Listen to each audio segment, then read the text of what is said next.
And we are live. We are live. We're at Fort Boonesborough. Fort Boonesborough, just outside of Richmond, Kentucky. Hey, everybody, this is Colonel Carson with Family Tree Nuts, and we got Sue Castle with Family Tree Nuts. And Brian Broderick with Daniel Boone and his neighbors. Yeah. Brian is actually the publisher of the book. We're going to take a look at it here in a second. Yeah. Publisher of Daniel Boone and his neighbors. You're going to want to check that out. Yesterday, if you saw our video, we were down at the original fort site, the spot of the original fort, Boonesboro. This one here you see is a replica, but it's one of the best anywhere around, isn't it? Yes. So, yeah, it's amazing. So, what do you mean, yes? You haven't even seen it yet. You're going to take him on his first tour. I see it in the camera. Yeah, they see it in the camera there. That's the front. You have to go in the side here. So, you guys ready to go in and take a look? Let's do that. Let's do this. I don't know if this is going to be a couple of minutes or long, but I'd love you to stay with us and check out everything that's in here. There's a lot of interpreters in here doing things that you may want to see. So, let's go take a peek. Alrighty. So. And back there is that monument back there. Sue, you want to tell them about that monument? That monument has the names of the people who lived here at Boonesboro. Some of the earliest settlers. They, as a matter of fact, have about 10 names of my ancestors. Yeah, and we got a video there. You can check that out there. It's really cool. On our Yeah, YouTube on our channel. YouTube page. Yeah. Well, don't forget Cousin Brian. Cousin Brian, yeah, make sure you guys come. Absolutely, Cousin Brian, and plenty of Boones for sure. So. What's up?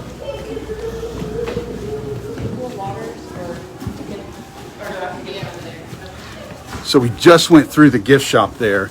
We'll give you a shot of that before we leave. There's a lot of people in there. We don't want to disturb them. And Brian walks pretty slow, so we have to wait on him. I'm an old man, that's right. But let's get a shot over here where we can talk and see the fort behind us.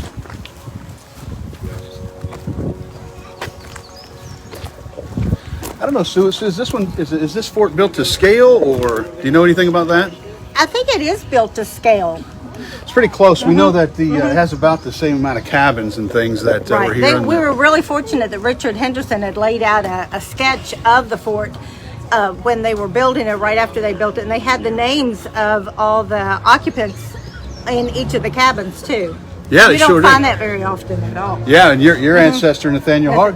Yep, kind of like directly behind us over in the corner. He had the big one, didn't he? The blockhouse, or right next to the blockhouse there, right. And close to the river. So, right. But you can see behind there's all kinds of interpreters and stuff. We can walk around. Brian, go ahead and chime in. Well, I was curious now that they use much stone. I see the chimneys and so forth. Did they have quicklime to put them together, or did they just stack them, or how did they do that? Well, most of the chimneys, I noticed that during that time period, they had wood. low. Yeah, they had wood there, with chinking between. And a big old pole there to knock it off if it caught fire. Yeah. I think the one in the back may be built like that too, but these are a little more permanent on this one in there. Mm-hmm. You see each corner's a blockhouse inside there for defense, and then individual cabins in between. We'll go look at some of these cabins that are here, and they've got a lot of the interpreters are working in there. They've got someone making soap, someone making candles, blacksmith guys back here. We might get a shot of that too for a minute. He's doing a class right now, but expanding on the chimneys, I know the Boone home was completed in 1803, and of course the basement is all stone, and it's 2 to 3 feet in thickness, and they used lime, which they heated up, got hot, and then they bury it to cure it, and then they dig it up, and that's how they put made the masonry for to stack the rocks and make the foundation. And that's a pretty neat house too. And it's it all really stone. is. It's Yeah. all stone. And we've got a video there. You want to check out Daniel Boone's Missouri home? We got a video there too. In Missouri, not here. So, right. But we can't take you there today. So in misery. Misery. You were there yesterday, I think, or day before yesterday. Yeah. Let's walk here and talk about that. So, Brian, while we're walking over here, you want to tell them about your book? Yes. That you're here to do a book signing today. Yes, we've got a little booth set up in the entrance where you have to come in and see the place, get a ticket, and we're here signing books and personalizing them to you. They're $25, and the profit goes to the Boonesboro, Fort Boonesboro. So you're helping out the fort and museum. What is that book, though? Oh, the book is Daniel Boone and His Neighbors, which we found in family storage after 100 years. My great-grandfather had written it, having known most of the people that knew Boone. His father lived with Boone, and his father helped Boone write his manuscripts. And those manuscripts were lost in the river by Flanders Calloway Yeah. during a supposed Indian attack. The book never got published because Brian had to file bankruptcy and you were considered unreliable. So no publisher would have anything to do with him. Wow. So around 1920, he tried to make it a radio series, and that didn't even fly. So it ended up put in a box and in basement storage For And, 100 years, for a century. for 100 years. Yeah. But Yeah. these are stories that are family stories that are, what is it, first-hand? Some of them First-hand stories. first-hand and a couple of second-hand, but Just like you'd tell, your father telling you stories about what happened and how he was raised and so forth. So they literally are first-hand, first account. what's up, Miss Grubb? So Yeah, we're gonna come see you later here in a there we minute. go. We're going to come see this young lady in a moment. We're not gonna come see you in there. So they're fairly accurate, but they give a glance into what life was like, what people were like, how they acted, how they lived, how they ate, how they dressed, how they built buildings, how the children dressed, how people, it's common things like footwear, discusses footwear and stuff that we take for granted. They walked around barefoot most of the time until they got to wherever they were going and they're going to meet. Then they'd wash their feet and put on their moccasins. How does someone get one of your books? Real easy. You can go to Amazon.com, Barnes & Noble. eBay has several copies. I also have a store on eBay. You can search for Daniel Boone and his neighbors. Daniel Boone and his neighbors. And you look for the one that says autographed. That's me. There's several others people selling it. I'm fine with that. I'm tickled to death with it. But if you want an autographed one personalized to you, you can go to my eBay account. Or if you just want a book, please go to Amazon, Barnes & Noble. We're all over the internet if you're looking for a copy. Yeah, that's awesome. And I'll put a link in the video in the comments here of a big video that we did, a 2-hour video that's in there about stories about the book. I'll put a link in there to that, and we'll put a link in to the store there so you can find that too. I was So just going to say real quick too, he was talking about, that's what impressed me about the book as much as anything is knowing their first-hand account stories, but you really get an insight as to how they live their life. Mm-hmm. We do things so differently, and so yeah. everything that they did is so foreign to us, the way that we would even imagine, that you do get an insight into how our ancestors lived. It's amazing. They have the forts, that they do have the blacksmith and the soap making and the candle making here, so you get to see some of that, but then you get to read that in your book too. And Right. that's what they would have done every day here in their cabins, making their candles to read at night. And Just getting salt, something, it's on every dinner table, breakfast table, everywhere you look, there's salt. The importance of salt to the pioneers was primary because it preserved their food, and of course it seasoned it, and it never seemed to be anywhere close by where they were living. I mean, it was always, a salt lick was anywhere from 20 to 115 miles away. And many times when Boone got in trouble, or others got in trouble, it was because they were at the salt licks. They had to build fires to evaporate the water and create the salt, so that set up a signal, so any enemy that wanted to come find them, it was real easy because here I am, Yeah. come get me. Yeah, and they And they that's did. what got Right. Boone in big trouble here at Fort Boonesborough. he was at Blue Blue Licks. Licks, yeah. That's He was at exactly Blue right. Licks. While I He was up living at- here, well, yeah, while yeah. he was living here, Yeah. a team of them were up at Blue Licks. Right, and they even got accused. He even got accused of treason. Yeah. So He did. look it up in your history books. It's an interesting story. Get interested.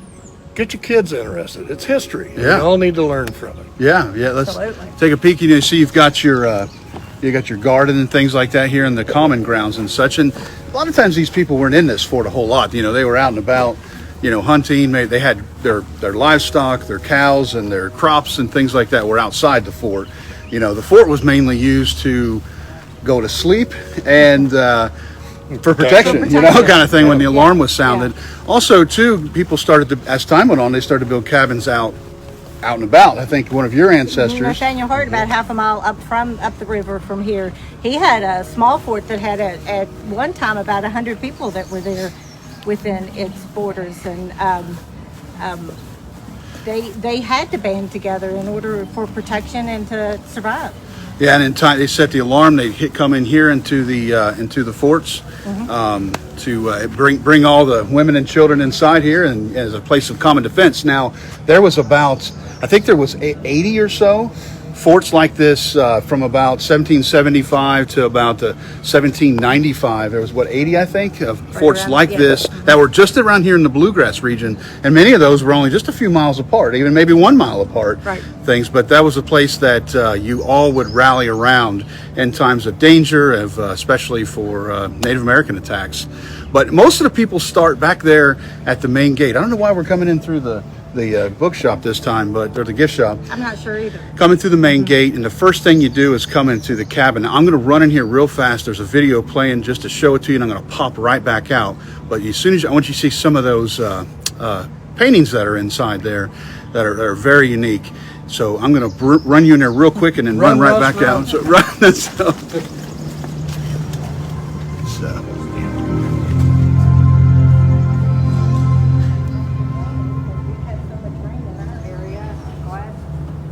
Yesterday,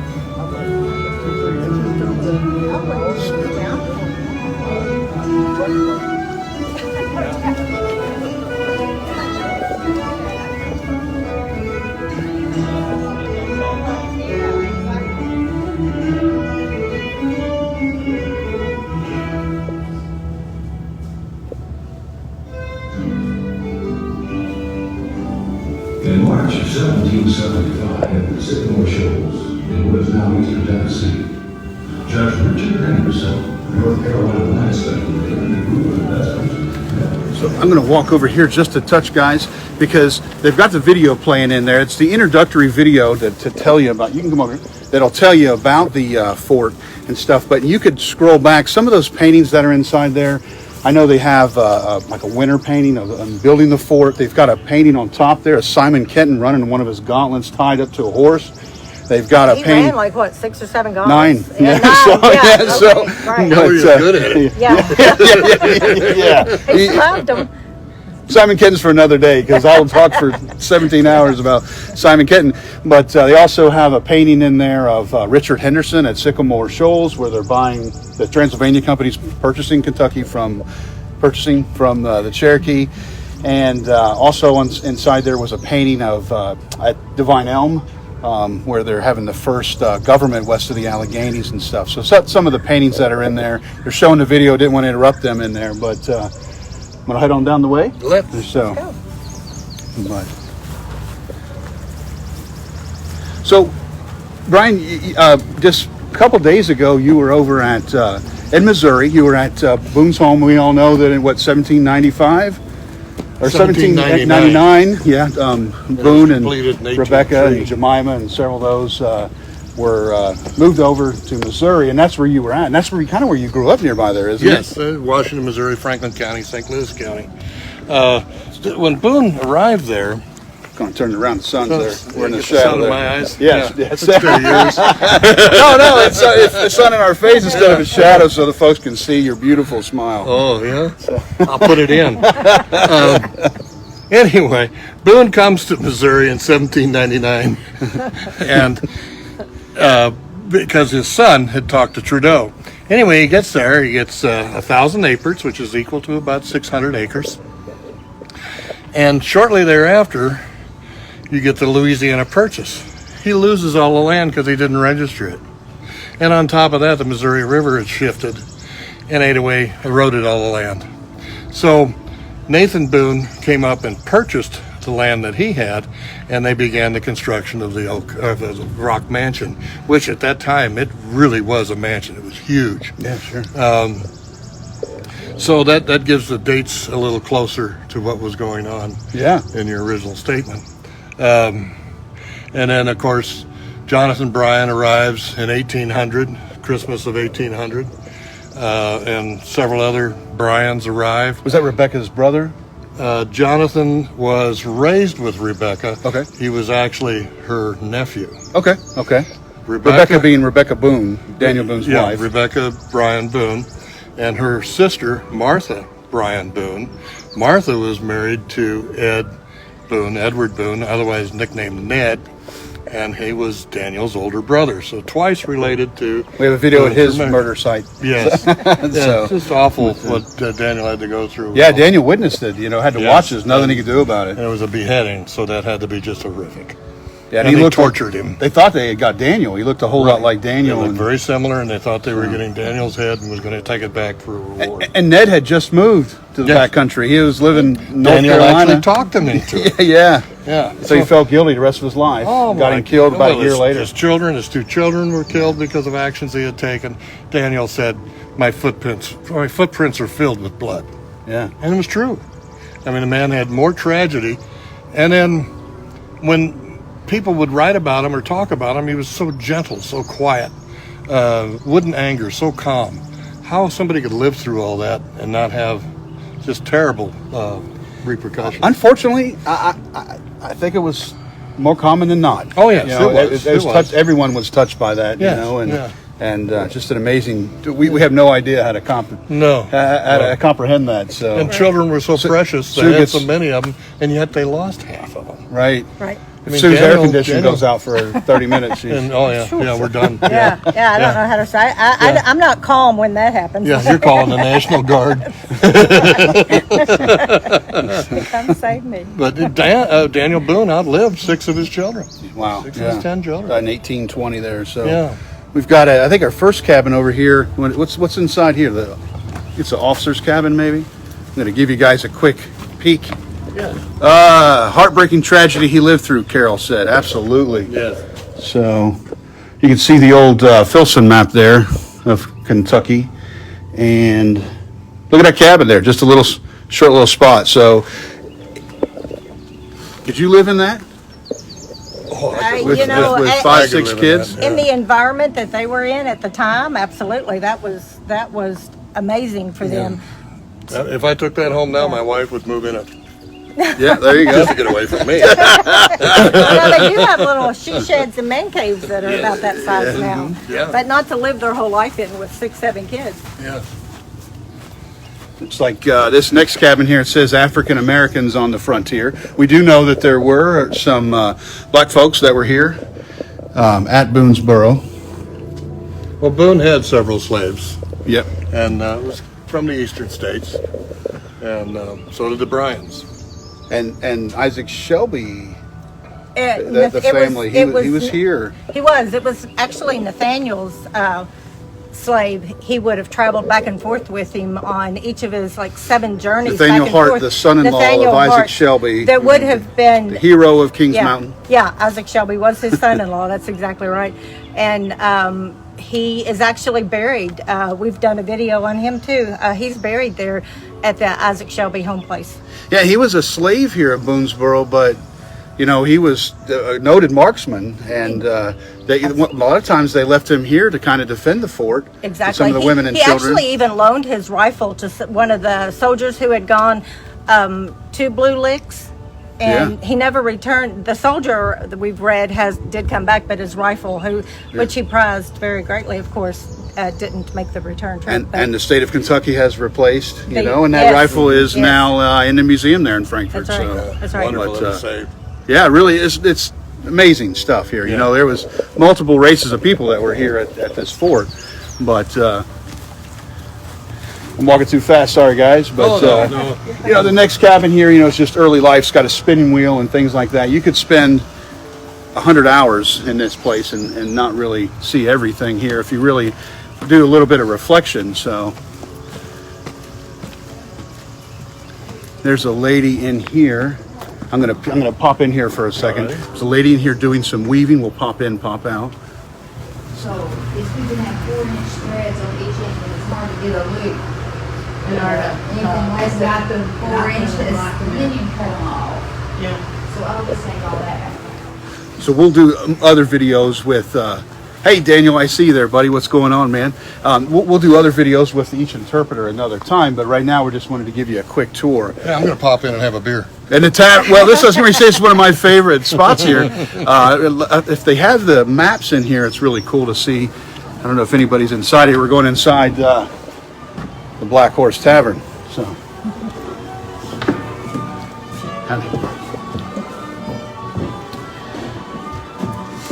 It was interesting. Boone had a merchant.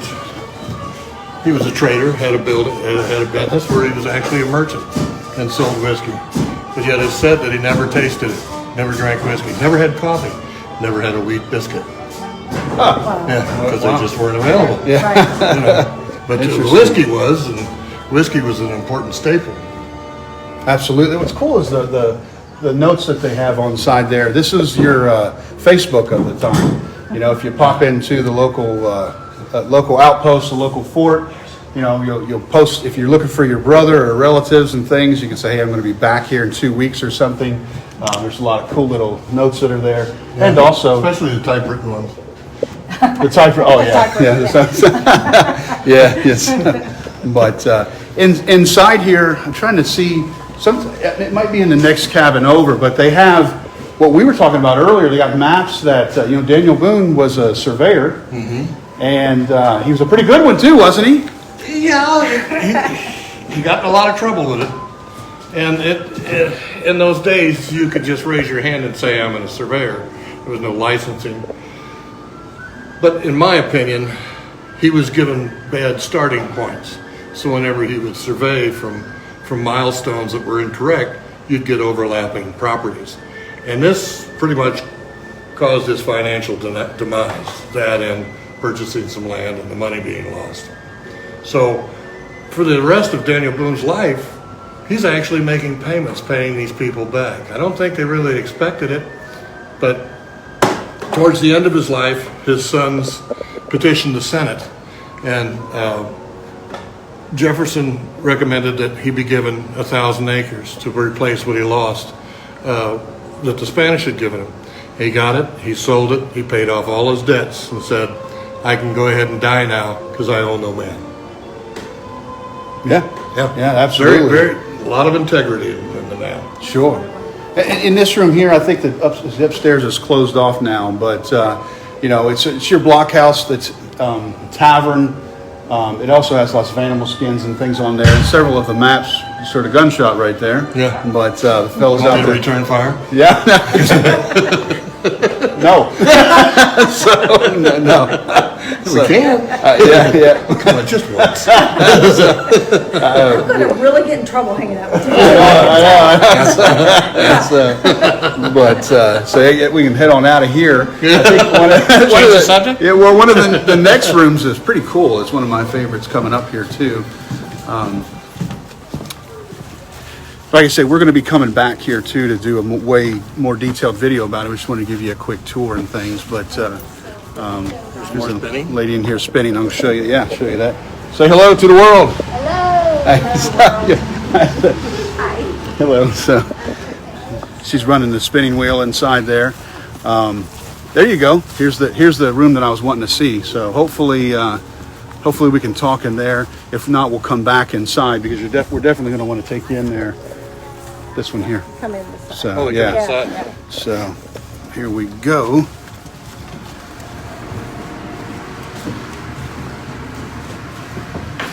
One of the neatest rooms here is, Daniel Boone obviously is a traditional American folk hero. That's why we're here. But throughout time, there's been all kinds of things for Daniel Boone. You see, we're looking at the USS Daniel Boone. Behind us is all kinds of memorabilia from your childhood, right? Yes. Yeah, I was just there last week. Yeah. You were there last week? In my mind. All kinds of plates and play sets. They got a lunchbox, board games and such with Daniel Boone. Many of you might even recognize that.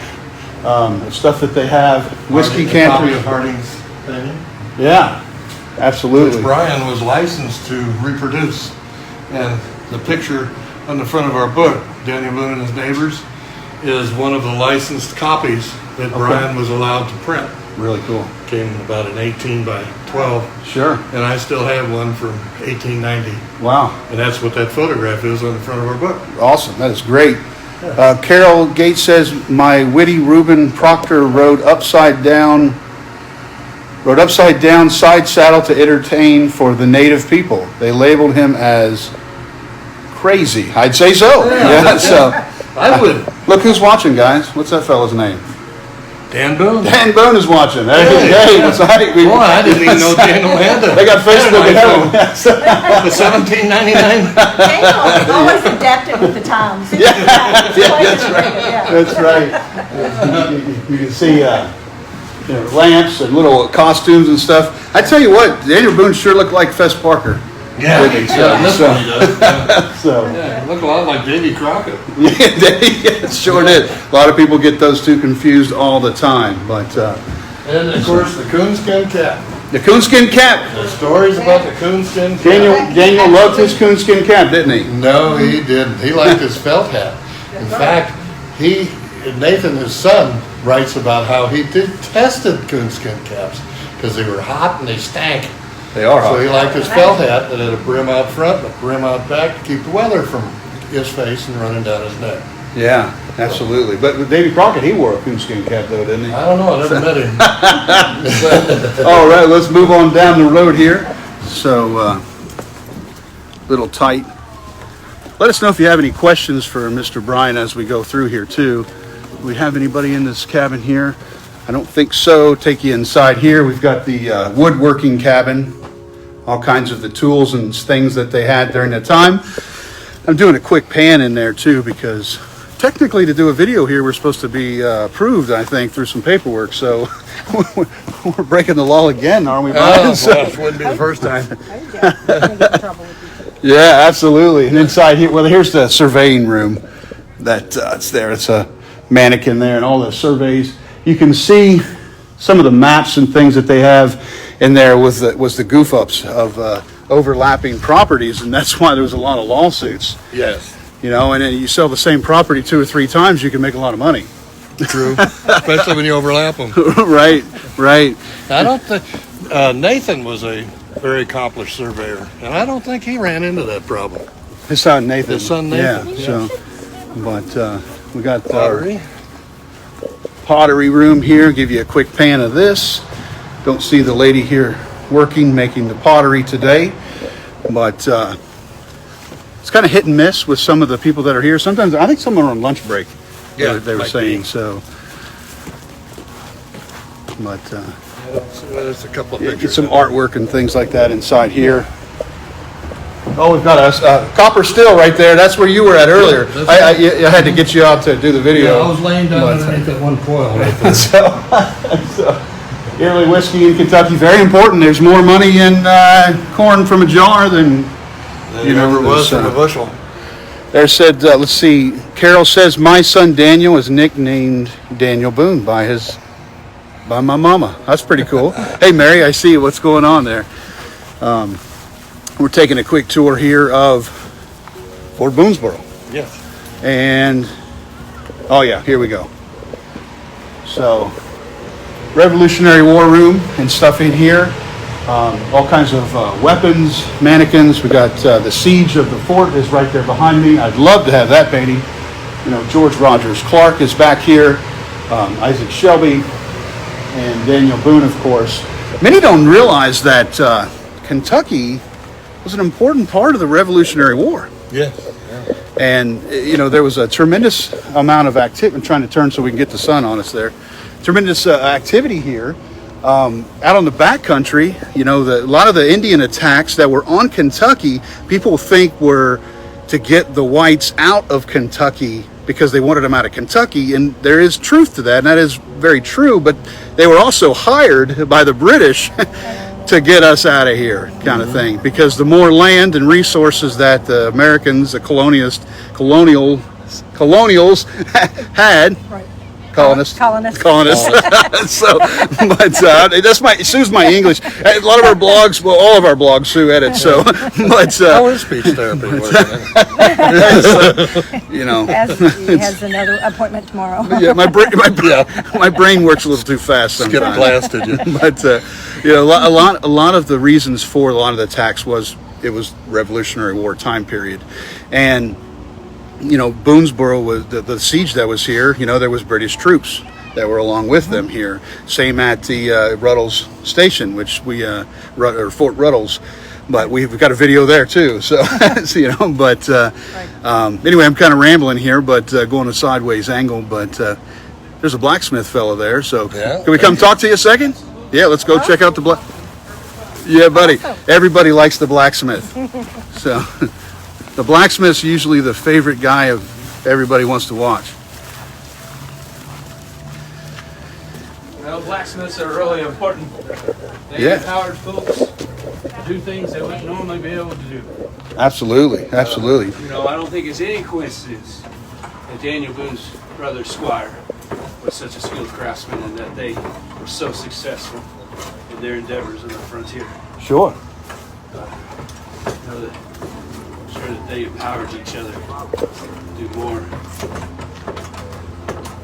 You So let's encourage some life back into the forge here. how you doing, buddy? He's working on making some gardening shovels earlier, and then I'm going to make, had the request to make a keychain for someone actually, so I'm about to work on that first. You folks should be able to watch some metal be formed out when I find my shovel here.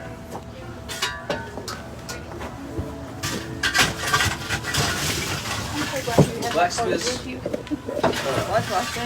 making everything from hammers to nails, from saws to axes, horseshoes, and everything in between. Squire Boone was a professional gunsmith, so he would have had the tooling to, even out here on the frontier, do some incredibly advanced work.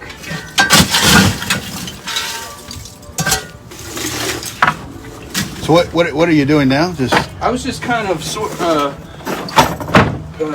sieving through my charcoal a little bit just to get that smaller stuff out of there.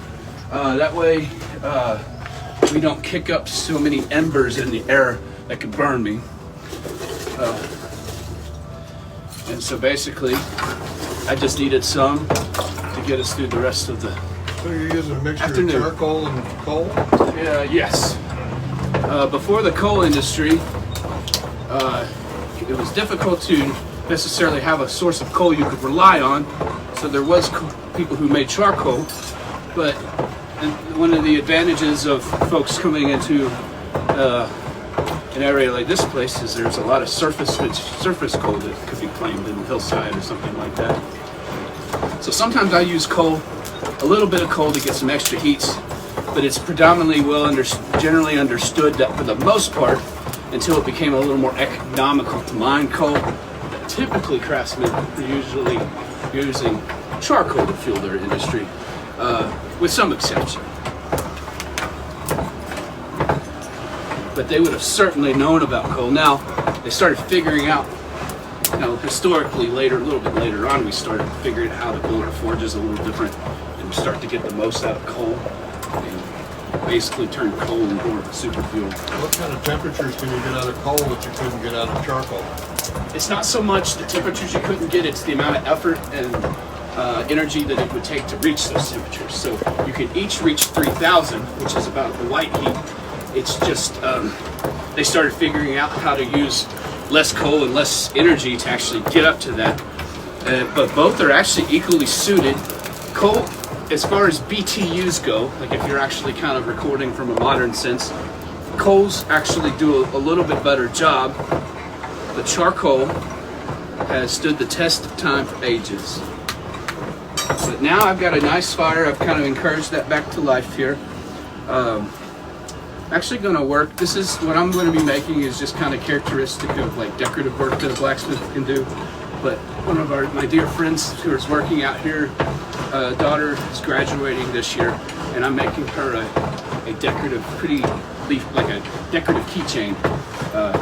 She's a driver now, so but it's so I'm gonna find me a little rod here and work on that. But Squire Boone was working on something for someone. This is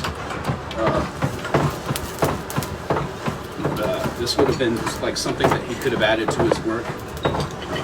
This is kind of an English style, or kind of my interpretation of some decorative ironwork. And so, and there was a lot of iron here, in Kentucky. yes and no. It depends on what we're talking about. The tricky logistical part was that between 1775 in 1791, we would have been relying on iron furnaces that were back east. So we would have been packing it eventually, especially around the Cumberland Gap area. But just because there wasn't any ironworks until 1791, we started slowly but surely.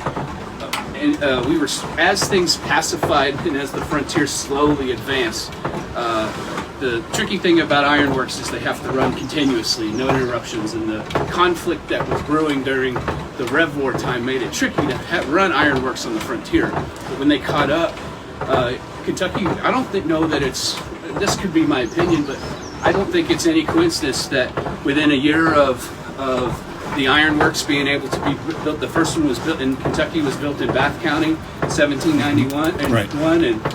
I think that the ironworks promoted so much growth that they're a big part of the reason why Kentucky was able to achieve statehood in 1792. I mean, I know there was a lot of things going on, a lot of factors went into that, but I'm a big, I think that the ironworks alone that would have enabled a significant amount of growth in the area.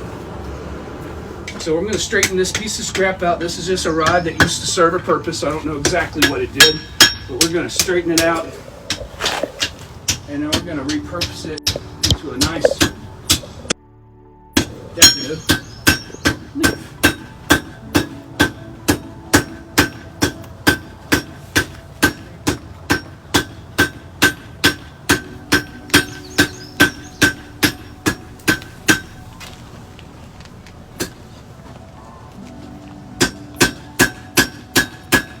Now, I think I've recognized you. Do you run a YouTube program? Yes. That's amazing.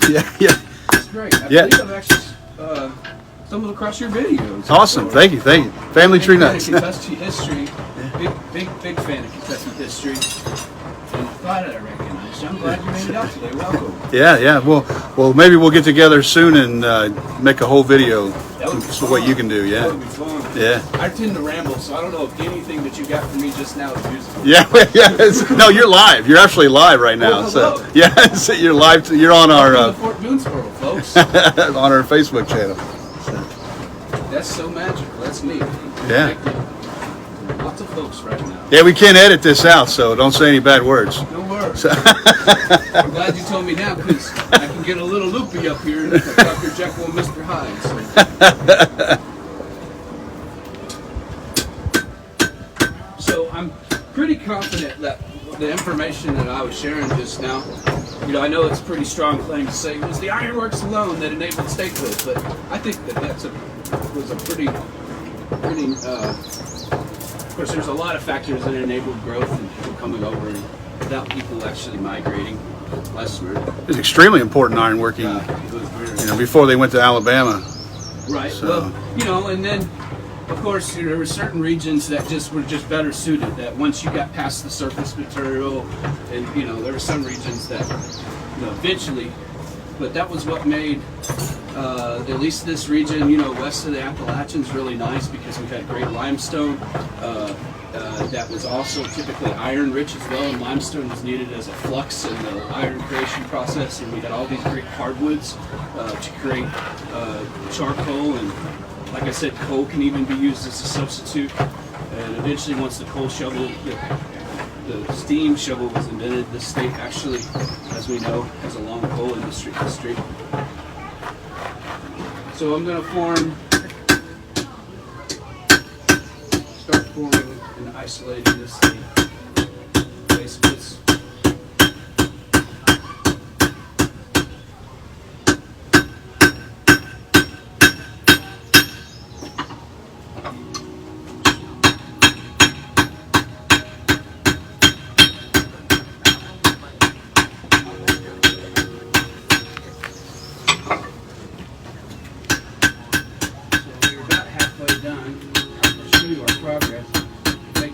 Transformation just now. Like I said, this is just characteristic of one of the many types of embellishments or decoration that a blacksmith can add to the end of their work, and with a little bit of creative welding can actually add, quite a bit of decoration and add a lot of character to folks' iron work. Hey, look at that. Kind of looks like a leaf, doesn't it? Actually came out pretty nice, this one. Yeah. I'm going to isolate the back part a little bit, trim it down, rotate it around so I can make a nice gift for actually this gentleman's daughter right here. Okay. It's one of our dear friends out here. One of the. So you changed Reenactors. hammers. Did one kind of flatten it? What was the purpose? Yes.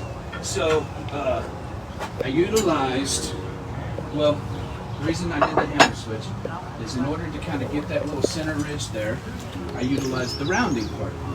Okay.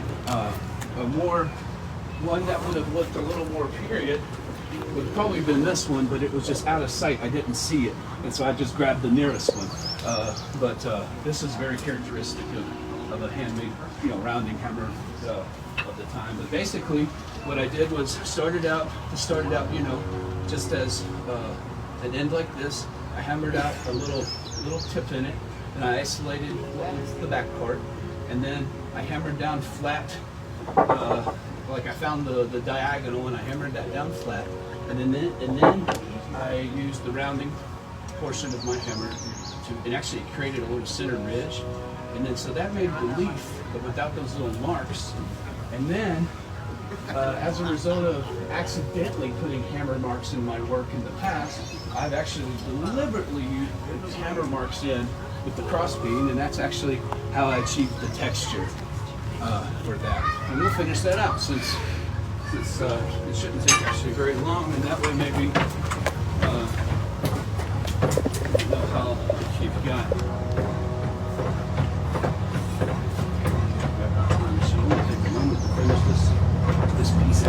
The lady Carol says that her window rod holders and towel rods were made by a blacksmith named Daniel Boone in Louisa, Virginia. That's really neat. I've actually heard of that fella. And he said he's a descendant of Daniel Boone himself. Yeah. So a descendant of the brother. Through the power of networking online nowadays. I've actually I believe I know who you're talking about, and that's special. I'm glad to hear that.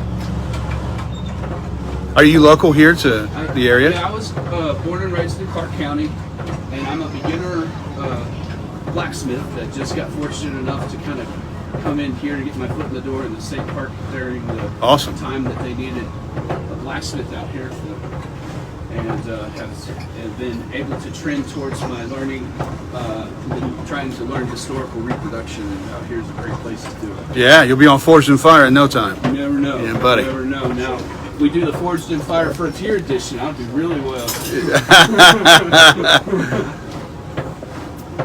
we go. We got a nice little. Here, I'll just trim that off real fast and we'll finish it out.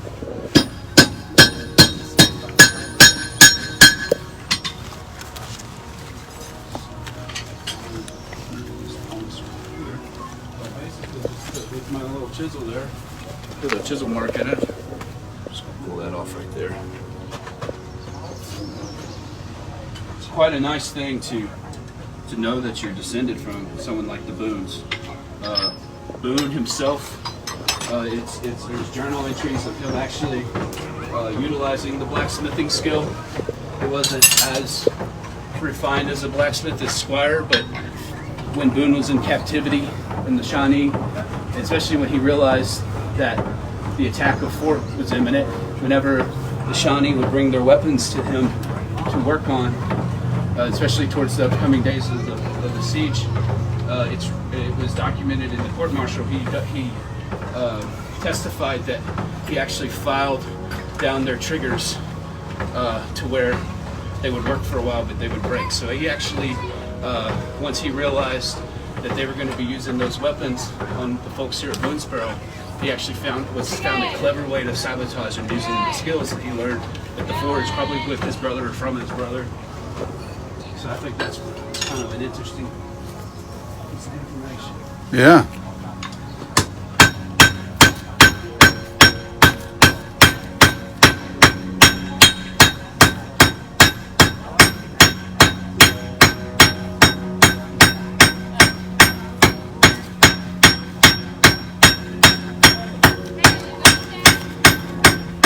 Making a nail or needed to there's the basic mechanic of drawing metal out, this is how that's done. Metal comes from the iron maker in large bars, and even if it was a nail or something in the horseshoe or something in between, it would have had to have been hammered out from a larger bar in a similar manner. That's actually called drawing, D-R-A-W, funny enough. Sometimes it's called tapering. It's one of the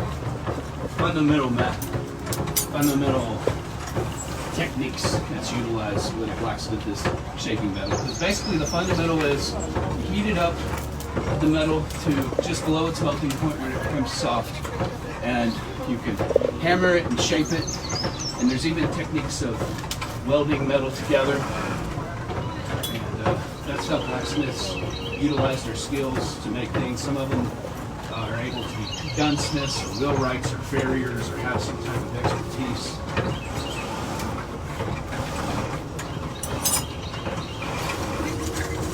That's kind of a need to make a new lead gasket for this bellows. Usually pushes. It could just be me. I get tired this time of day, so maybe my fire. We're nearly done with this guy.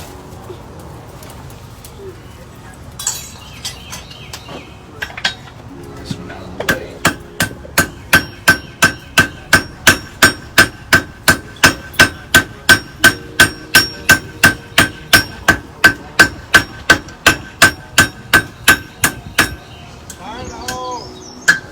Or no.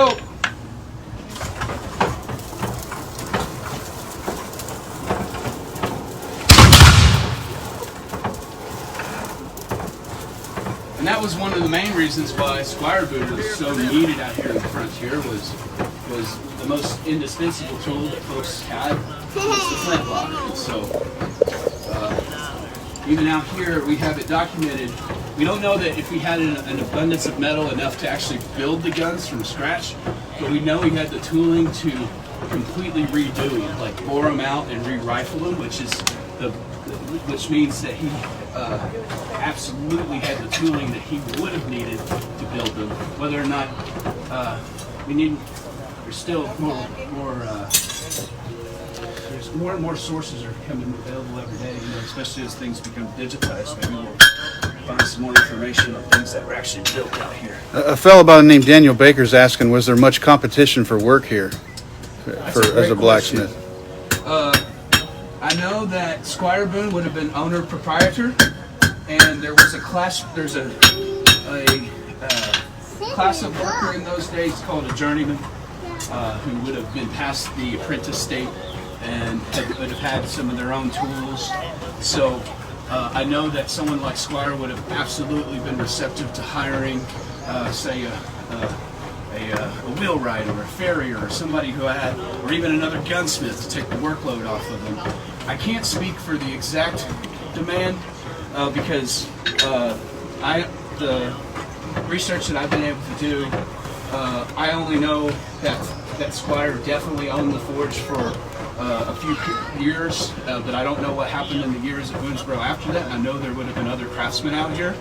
I do know that at least in between 1777 and 1778, let's say in those time frames, that him and the Boones would have, and Jemima lived out here, and Jemima actually had some good skills, and she, as far as I could tell, would have been actually working up here in a manner similar to an apprentice, whether or not she was officially an apprentice, because she actually got injured during the siege, actually manning the forge during the middle of the fight to use the bellows to melt lead, and she got shot and injured actually during that, because Squire had actually got injured in the melee during the parlay.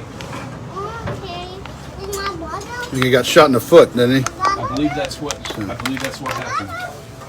And then he was actually even able, the way I heard it, was that there was an incident with fire where they were dealing with trying to put out some fires, and Squire, though he was injured, actually fashioned up some pistons for some gun barrels,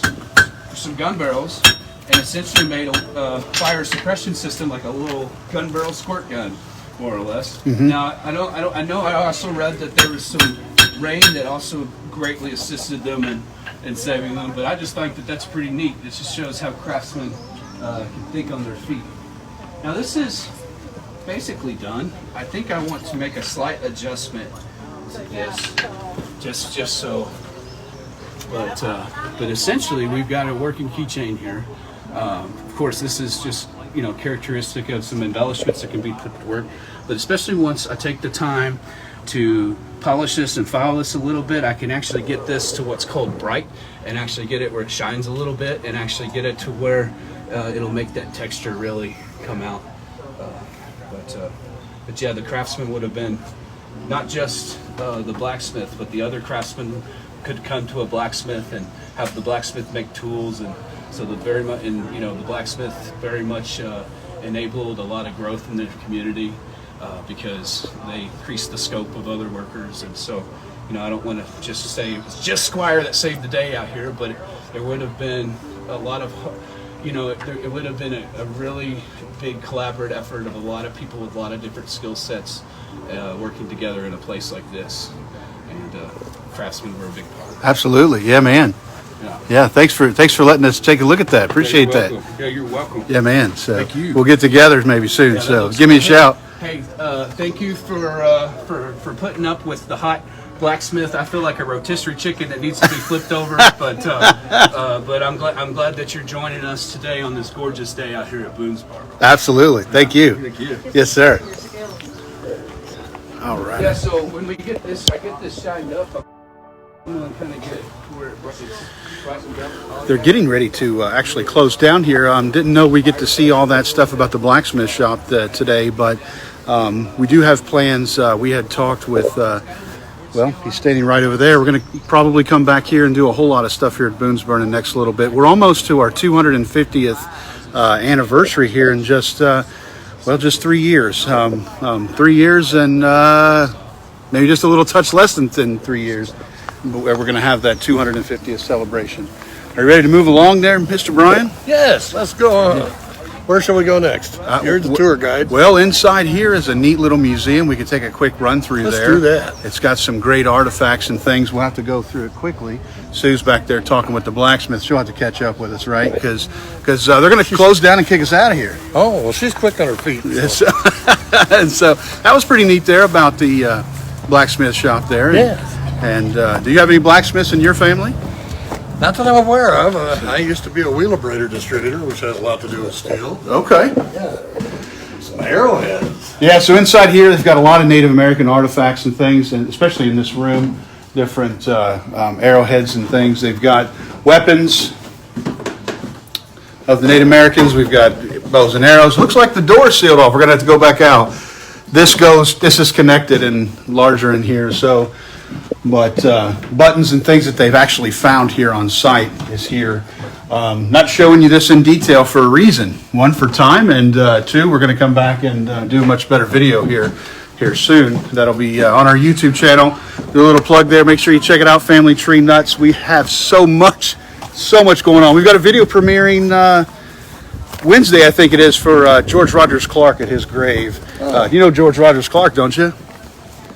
The conqueror of the old Northwest, the Washington of the West. So, Washington of the West. Yeah, buddy. So let's see. We got a comment here. Carol says her friend came across Pioneer Cemetery with an iron fence and gate. All the posts were iron tension pins to tighten the fence and the iron gate post. Yeah, man. Beautiful place.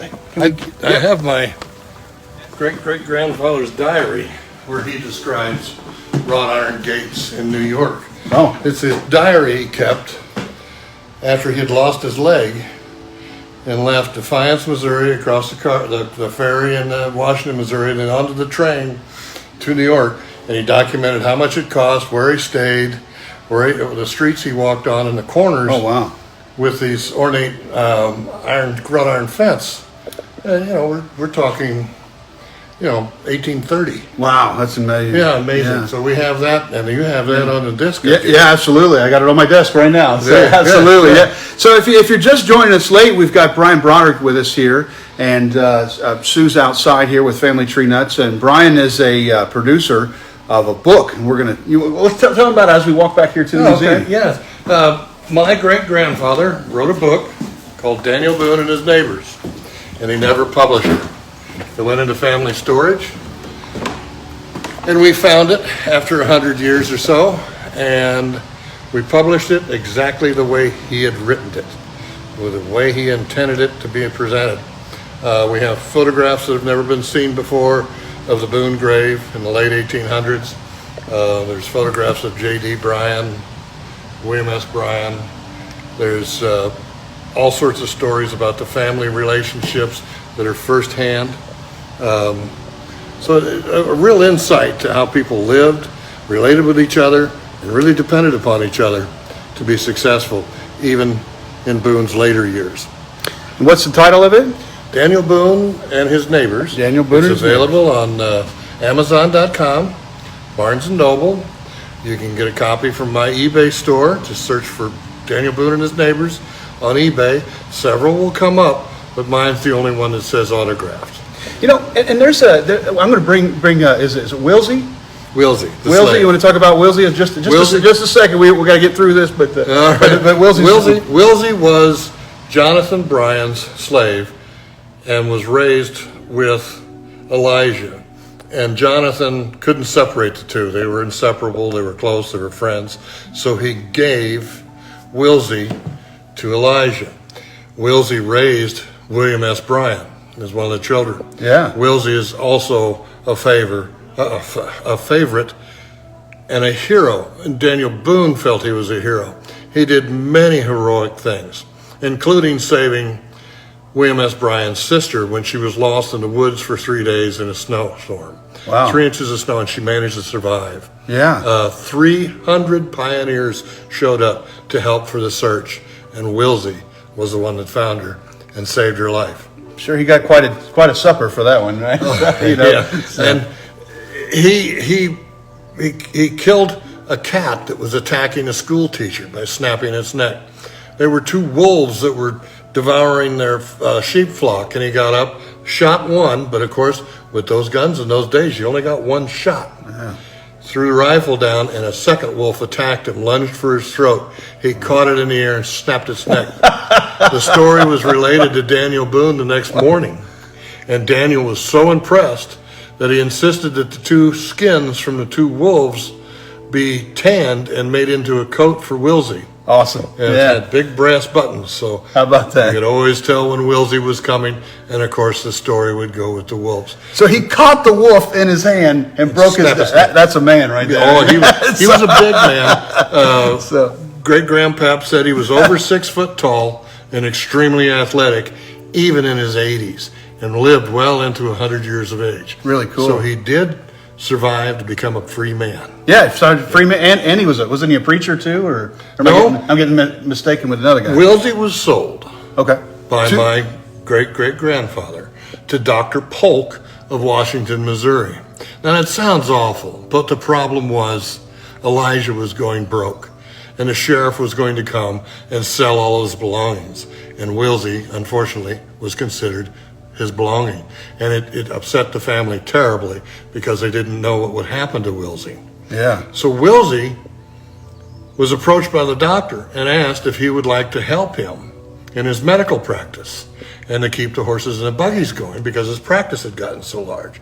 And Wilsey literally begged to be sold to this doctor. Elijah said he'd rather sell his own brother. So it was decided that the doctor would buy Wilsey. And my relatives said that you couldn't tell the 2 of them apart because they both wore the medical white hats and they both treated people for broken bones and one thing or another, and suggested roots and herbs for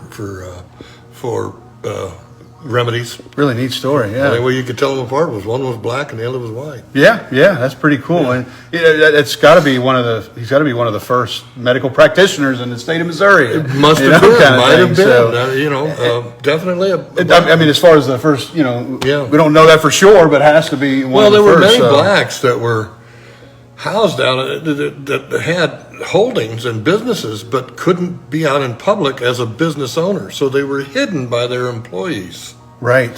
So there's lots of stories about that, and that's in the book too. So no, that part isn't. That was not in the book. Wilsey's in the book. Wilsey's in the book, and there's parts that'll make you cry, parts that'll make you laugh. There's a lot that'll make you laugh. So, so this part here looks like we're redoing things in here.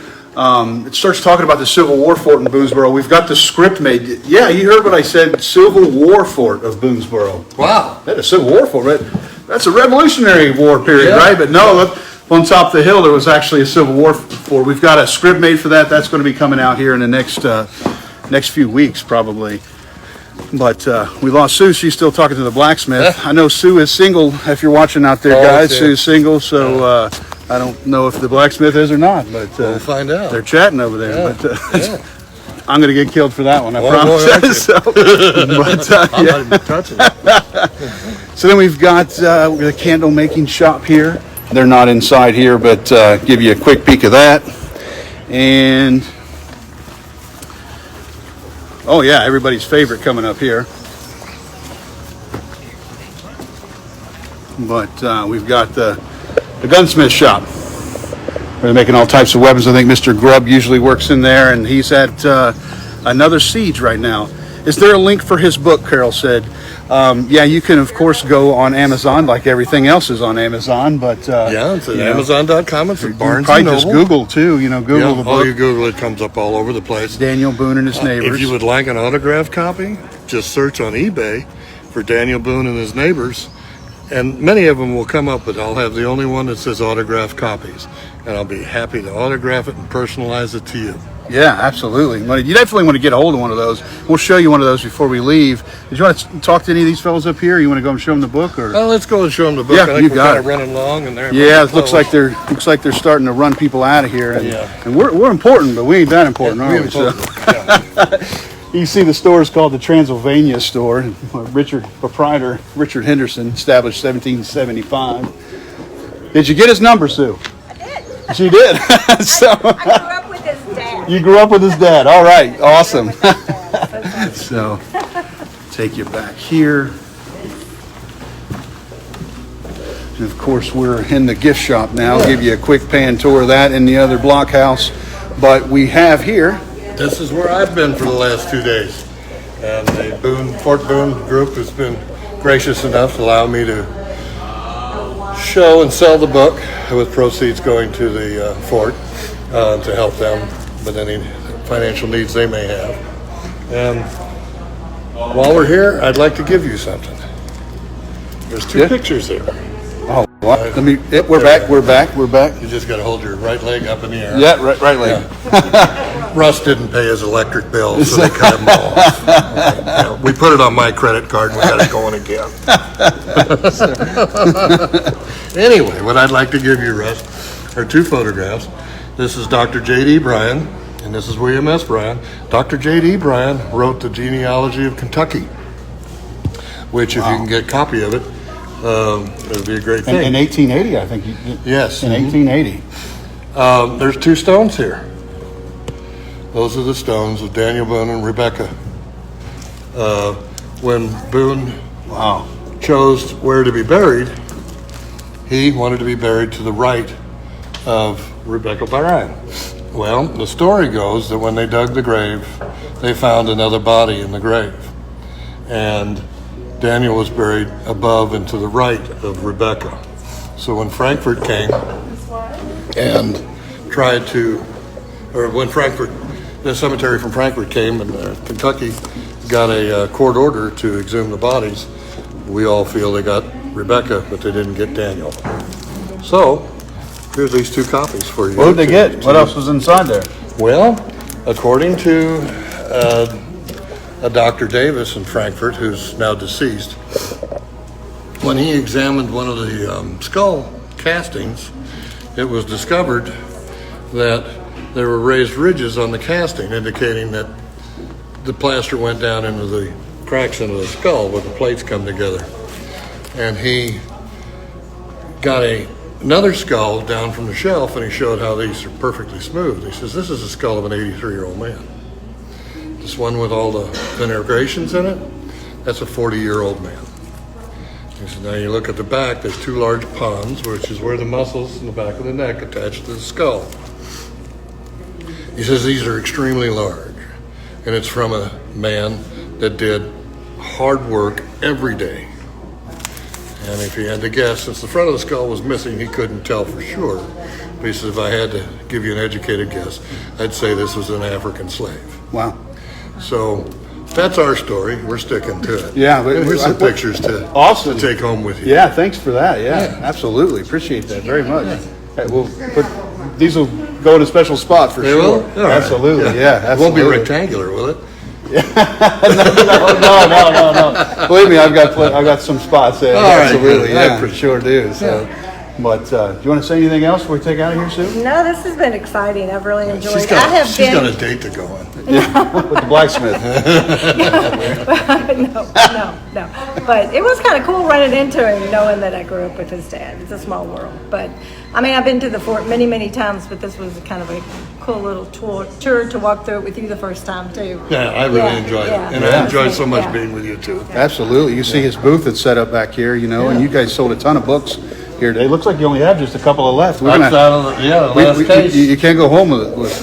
We're gonna have to sell hopefully those somebody here. will come along and get those last few books, and then we'll pack up and get out of here. Absolutely. So, well, I guess you want to say anything before we take off? No, just thank you very much for Yeah. everything you've done for me. Yes. Both you and Susan. Oh, yeah. Russ has helped greatly with the success of the sales of this book, and I really thank him for that. We think it's an awesome book and it needs to be out there for sure, and we're glad to be part of it too. So we'll sign off for now. Look for this later. Say goodbye to Uncle Daniel. Uncle Daniel's right here. Yep. So, yep. He kind of looks like you, doesn't he? So, Not much. If he was a little wider. it's, that's right. Yeah, yes.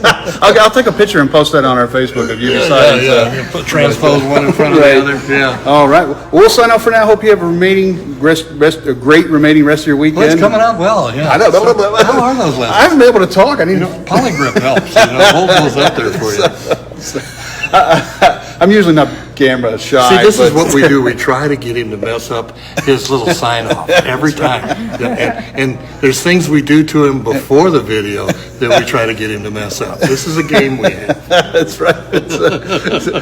Hope you have a spectacular weekend, everybody. And hey, remember, family tree nuts. Let our nuts find the nuts in your family tree. See ya.